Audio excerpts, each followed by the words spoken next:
हम लोग पढ़ेंगे चैप्टर 4 सम्मिश्र संख्याएं और द्विघातीय समीकरण क्लास 11। इस टाइप का इक्वेशंस आप पढ़े होंगे, ठीक है, जहाँ एक्स स्क्वायर का वैल्यू क्या आ गया है -1। और हम लोग क्लास 10th में पढ़े थे कि इसका हल हम लोग प्राप्त नहीं कर सकते, क्यों? क्योंकि ये वास्तविक नहीं है। तो ये है क्या, आज इसके बारे में पढ़ेंगे। और ऐसी भी संख्याएं जिसका हम डिस्क्रिमिनेंट निकालते थे b² - 4ac, तो वो क्या होता था, 0 से छोटा होता था, यानी क्या होता था, नेगेटिव होता था। तो क्या बोलते थे कि इसका हल प्राप्त करना असंभव है। क्यों? क्योंकि वह वास्तविक नहीं है। यहाँ से क्या समझ में आया कि वास्तविक संख्या नहीं है, तो आखिर वो कौन सी संख्या है? तो वो संख्या है काल्पनिक, सम्मिश्र, ठीक है। कॉम्प्लेक्स का ही दूसरा नाम है। काल्पनिक संख्याओं के बारे में आज हम लोग पढ़ेंगे, और कॉम्प्लेक्स को ही बोलते हैं, और सम्मिश्र संख्याएं बोलते हैं इसको शुद्ध हिंदी में, ठीक है। तो इस एक्स स्क्वायर का वैल्यू हम कैसे फाइंड आउट करेंगे? तो इसके लिए आया आई मतलब, इसका मतलब होता है √(-1), और आई को पढ़ते क्या है, तो IOTA बोलेंगे, आयोटा।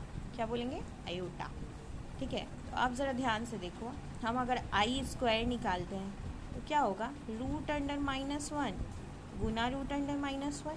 इससे क्या आएगा, √अंडर एक ही संख्या चला जाएगा तो बाहर क्या निकल के आएगा, एक ही संख्या दो बार है तो बाहर क्या निकल के आया, -1, यानी आई स्क्वायर का वैल्यू क्या आ गया, -1, ठीक है। वैसे ही आप i³ का वैल्यू निकालो तो आई स्क्वायर गुना आई लिख सकते हैं, और आई स्क्वायर का मान कितना है, -1 गुना आई, यानी कि -i।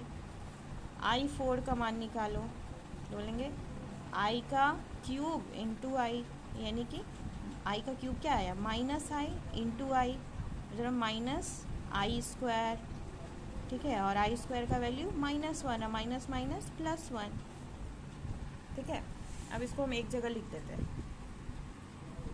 तो हम एक जगह कलेक्ट करते हैं। अब आप i5 का वैल्यू निकालो, ऐसे ही, और i6 ऐसे करके, i7 ऐसे ऐसे i10 तक निकालिएगा, ठीक है।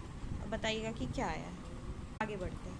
मान लो हमको i3 पावर, i का पावर 37 इसका वैल्यू निकालना है, तो हम इसको क्या करेंगे, देखो i4 का वैल्यू होता है 1, तो इसको 4 में तोड़ दो, इसको लिखो i4, और 4 9 36 होता है, और एक i बच गया, तो इसका वैल्यू 1 हो जाएगा, तो i आ जाएगा आंसर, ठीक है। ऐसे क्वेश्चंस आपको कुछ दे रहे हैं बनाने के लिए, ये सब का आप वैल्यूज़ फाइंड आउट करेंगे।